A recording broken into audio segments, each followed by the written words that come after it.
বন্ধুরা জানো, আজকে তো আমরা এসেছি আমার বাপের বাড়ির অনেক পুরনো এই ঠাকুর বাড়ি। কবে প্রতিষ্ঠিত হয়েছে আমরাও জানি না। এর আগেও তোমাদের আমি এই ঠাকুর বাড়ির ভোগ দর্শন করিয়েছি।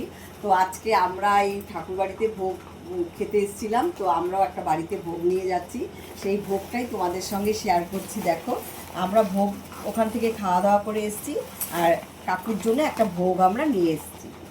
সেটাই তোমাদের দেখানোর জন্য আমি, দেখো কী কী দিয়েছে। আর ওখানেও আমরা যা যা ভোগ গ্রহণ করেছি তোমাকে দেখাবো তোমাদের।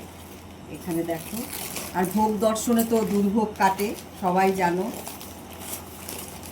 দেখো, ঈশ্বর কি সুন্দর ভোগটা সাজানো, শুধু দেখো। রাধা গোবিন্দ মন্দির, এই মন্দির অনেক বহু পুরনো, আমাদের জন্মেরও আগে।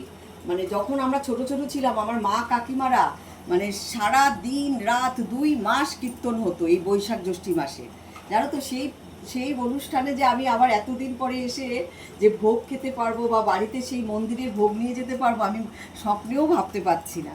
তাই ভাবলাম তোমাদের সাথে একটু শেয়ার করি। দেখো কি সুন্দরভাবে ভোগটা সাজানো। দাঁড়া, আমি তোমাদের এই পেপারটা একটু সরিয়ে দিই, আরও সুন্দর করে দেখতে।